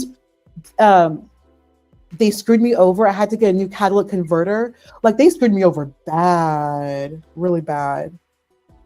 Yeah, catalytic converter, it's not even that bad. But so I still have the car completely. How much they charge you? I don't even want to talk about it. I'm so pissed off, CM. I'm really, Like really. a couple $100 job. I don't know. I'm so upset. They screwed me over so bad, so bad. Really, Yeah, really. the best bad. thing I learned about cars, But I bought it from a dealership. Like how could I just cannot? I told them like, how could y'all do this? You're a dealership. Yeah, you're a woman though. Like you don't even know what a catalytic. Exactly. I know. You're gonna think the engine's blowing up. Dude, I don't even want to talk about it. I'm gonna get so angry. I shouldn't have brought it up. And it's not like, and it's not none of you. It's not even your fault. Dragonfly, you're correct. Dragonfly, you are correct. Dragonfly, you are correct. I have learned a hard lesson. I'm not doing that again. I'm not doing that again.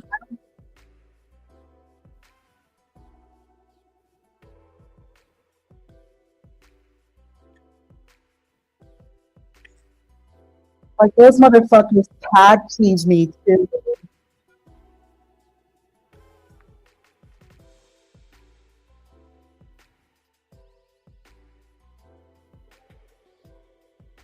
Yeah, I know. I shouldn't have done that. I should. Yeah, that's what you're supposed to do. Yeah, you gotta.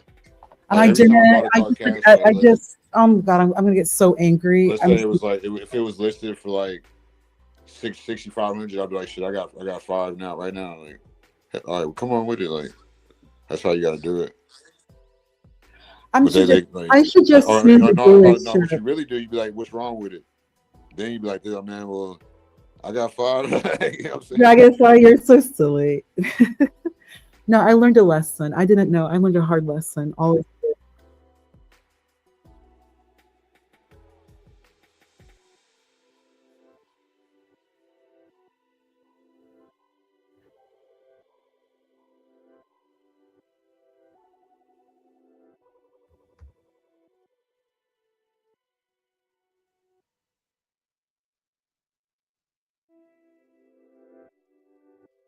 Are you serious? Not only that, I literally gave them.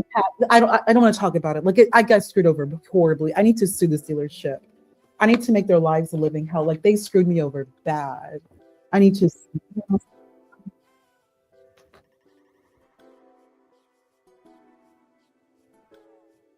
No, you can sue. I'm not. It's not a matter of winning. It's a matter of they need to be sued and made an example of. So I need.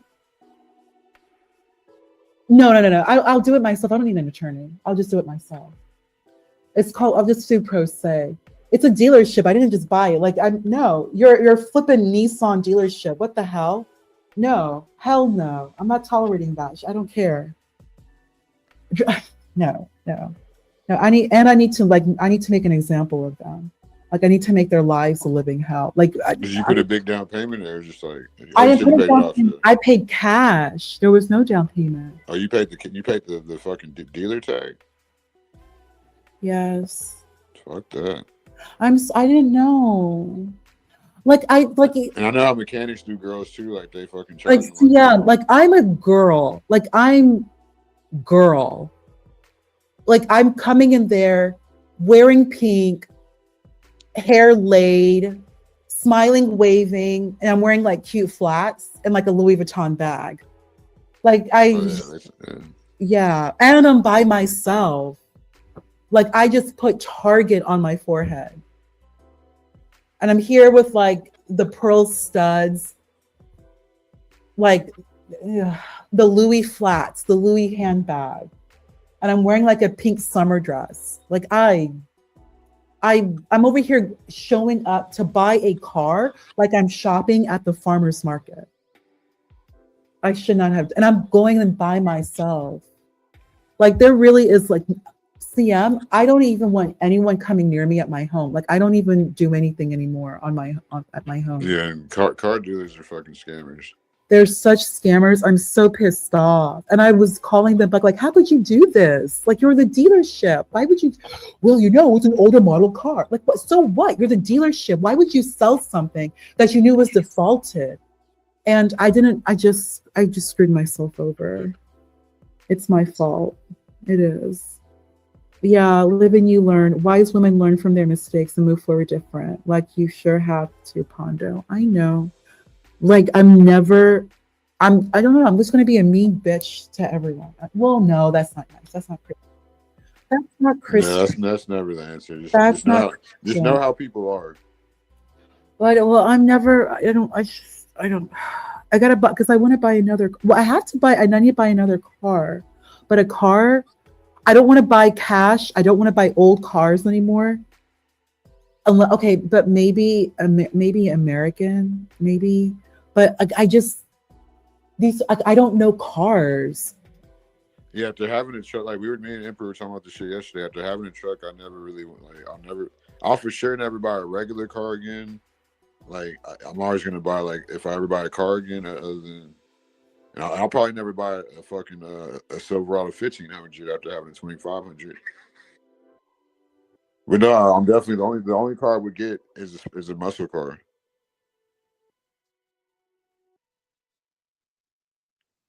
Vance, I just posted the link, dude. Like the link, I just posted it. What are you talking about? Like it's a couple messages up.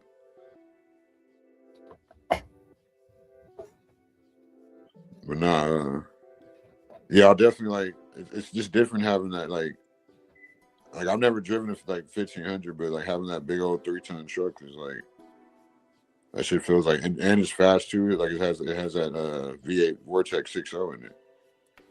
I could put that engine inside my Camaro, and that's another story. Like that's why the Camaro's in the garage, because they sold me a lemon basically. So I'm like, nigga, y'all not getting y'all shit back unless fucking they came down on the price for we're gonna they try to fucking get me, bro. And then they were trying to charge me late. I'm like, nigga, y'all not getting y'all shit back. See, this is why a woman cannot marry a man who doesn't know how to build with his hands. You know what I mean? Like a guy who can build a fence or yeah, that's right. That makes more sense. No, it does make sense, and I understand. You're right, Emperor. But I meant you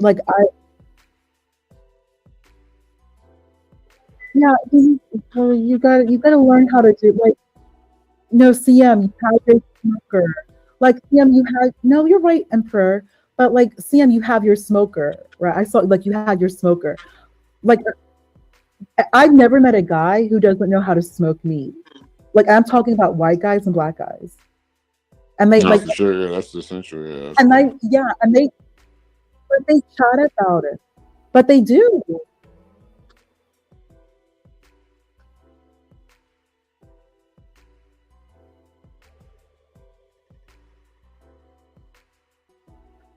That's not really what she's saying. She's saying she has to be good at basically at what he does. Man stuff. At being handy. Yeah, that and being able to work with your hands, and I agree. Exactly, correct. A guy should be able to fucking work with a drill at least. Yes. I bought it. But no, then nigga, don't. It's not hard to. That's that you're a man. No, I don't want a man. Okay, I gotta find this. You guys are gonna laugh so hard. So this, of course, it was a black guy. He made a point that men are not supposed to like collect toys like Funko Pops. Like you're not supposed to collect toys. And I was thinking like, yeah, if you're a man, you're supposed to collect tools. Like where are your tools? Like stuff like that.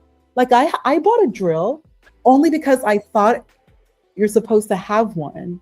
I don't touch it. It looks scary. No.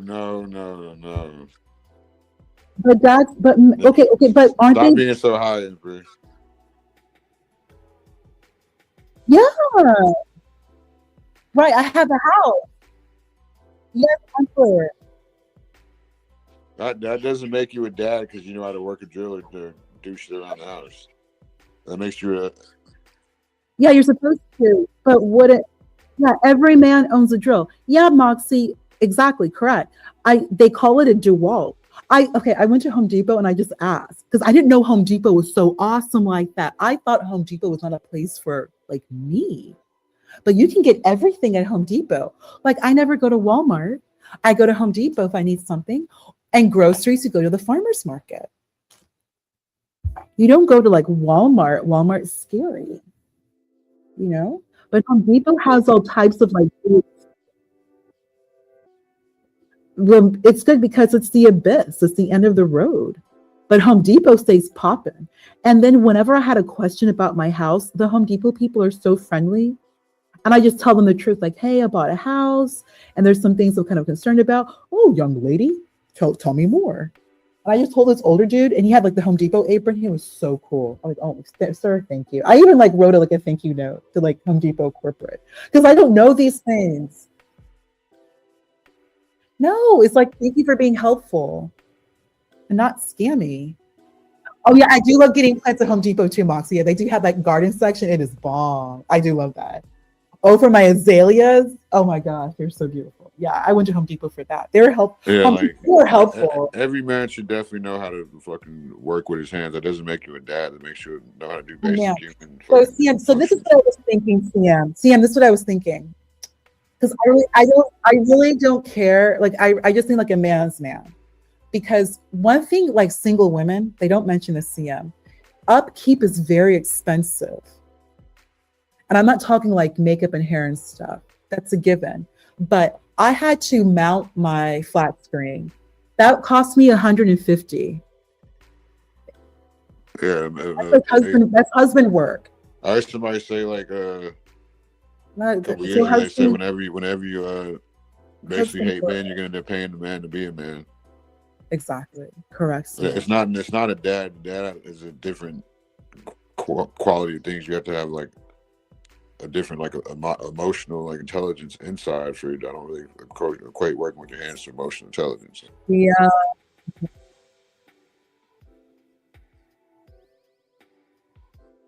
To do what?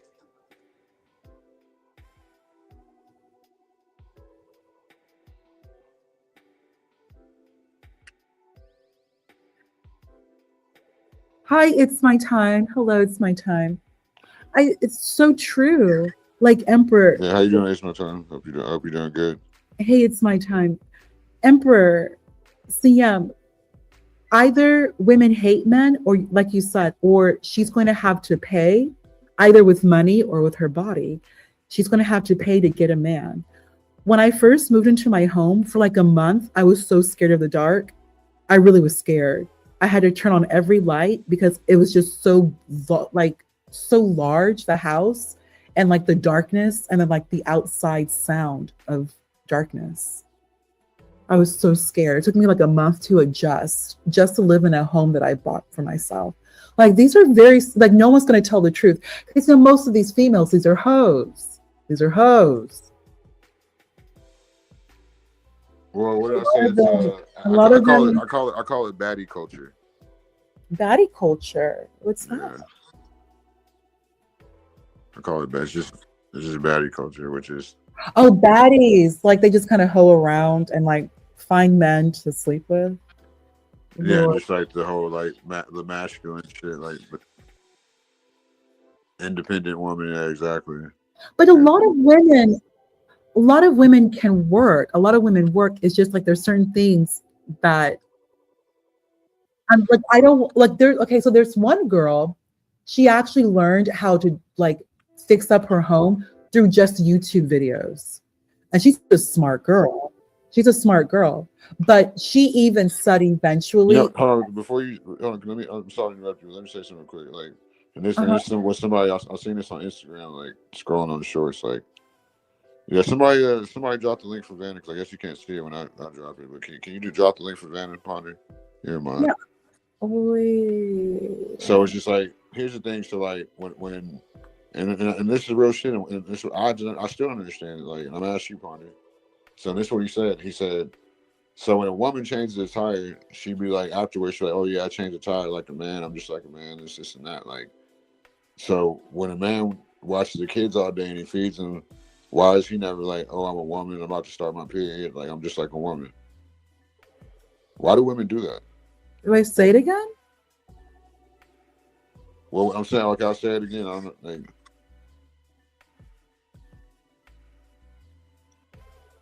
What is feminism? What is that, Emperor? What is that? I think I call it believe all women, but that's what it is. Like, it's baddie culture to where like even girls that are like fat and ugly can act like they're something just because we love all women. Oh yeah, because you blocked me, Vanton. That's why you can't see my comments. You fucking blocked me like on CTs or some shit. That's why you can't see it. I forgot my high ass. Yeah. Moxie posted it though. You gotta go to click the click the three dots and click the three dots on my channel and hide yourself, hide me or some shit. So. Yeah, Moxie posted it, so you'll be able to. That's why I don't be blocking people.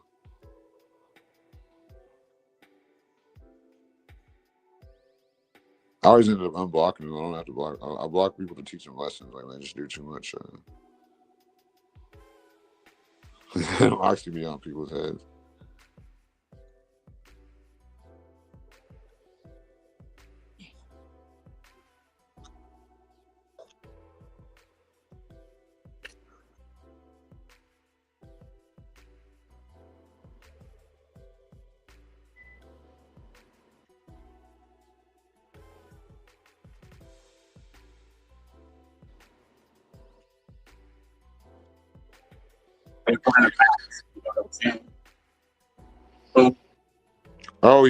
Oh, he has Moxie blocked too. He probably has you blocked too, Moxie. Fuck. Can you do it, Ponder? Can you post the link for Vincent? I don't think he has you blocked. There you go. Thank you.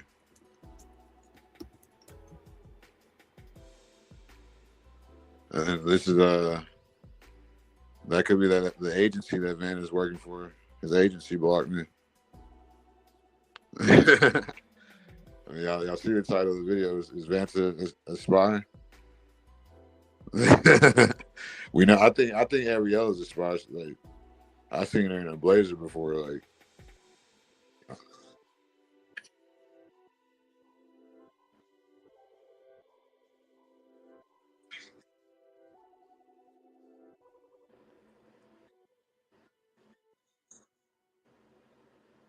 what's up, Mister?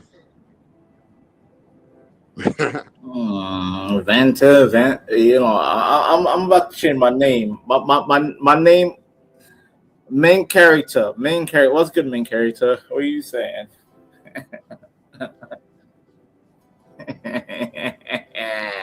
Speaking of subjects, salute to CM and the gracious lady Ponder.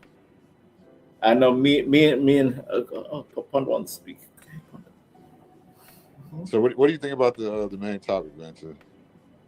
What is the topic, CM? The title, I should say. The title of this of your Are stream. foreigners spying on American citizens through YouTube? Yeah, listen, foreigners spying on See, main character Hold again. on, Main Emperor, let character. him talk. Emperor, let him talk, please. Main character. Please, Okay. please don't do that. I'll be real quick. See, I'll be real quick. Foreigners spying on American citizens through YouTube. Well, have panels. you seen the new Drewski video? No, I don't follow Drewski. I hate that fat boy. Yeah, I'm sure you do now, but you thought that. No. I hate him in as P Diddy. I hated him as goddamn. Was it Charlie Kirk wife? That white heifer. You thought that was hilarious, like No. I just don't find it funny. Listen, I grew up on peak comedy. Whatever this is, it's called comedy. I don't find it funny. CM. Vanta, so what they're referring to is that in the United States, a lot of the actors, a lot of the Black actors specifically, are Black Brits. However, Vanta, a lot of, and just across Hollywood, a lot of the actors, Black and white, are actually British. Are British. Brits who are assuming American accents. A lot of people, like I mentioned to CM earlier, there's a show called there was a show called Sons of Anarchy. It was very popular. Yes. So, you know Jackson. Charlie Hunnam. Yes, he's from England. Yes, he is. Yes, he is. And he was able to assume a whole California white boy accent. Yep. Like I had no Anaheim, California. Yes, he did. Disneyland, a whole white boy. And that's Orange County.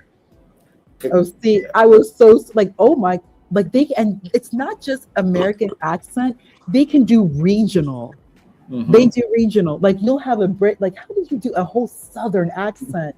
I'm telling you, only one American, and that one American we all know, LG. She is the only person I have ever encountered. I love LG. She can assume a British accent, and my neighbor is a British woman. She's she's from South or North England. She's from South England. She's not from North. South England, so probably either London, either Brighton, Portsmouth. Like what's the accent like? What I think Mary Poppins. She sounds just Mary Poppins. Jesus Christ. We love we love some Julie Andrews in this country. So it's most likely Essex because I was actually about to say that too. That I do think she told me she was from Essex. I do really think. Yeah, because the people that left London, the true English, because London's it's very ugly right now, but the true English went to Essex. Yeah. And in Virginia, we were discussing Virginia. Virginia has the largest port city in Virginia in the United States is Norfolk. Yep. The Virginia, and that's where LG's mother is from. That's the United States. That's the British Crown. And so she's been carrying this English accent for like centuries. Because you never can find an American who can assume an English accent. You just cannot find it. But Brits come here all the time, and they just do it. So, let me ask you a question. Let me ask.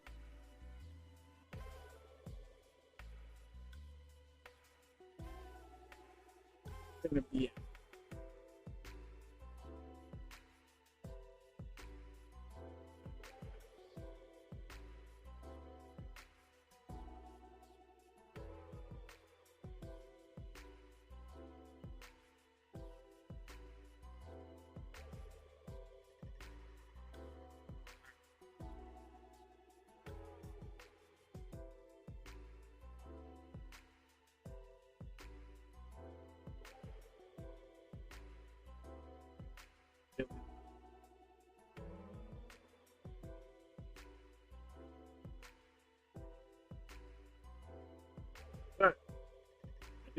everybody for their confidences in this right here. We'll talk about the other stuff later. Alright? So it's time for me to shut the fuck up. You know what I mean? I've been running my mouth for far too. Get ready.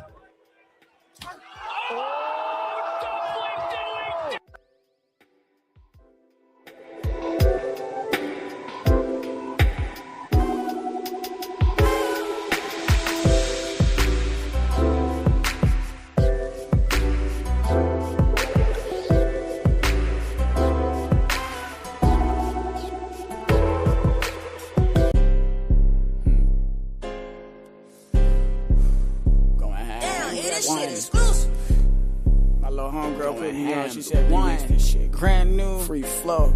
Lately, rappers been acting like this is not an art. Huh?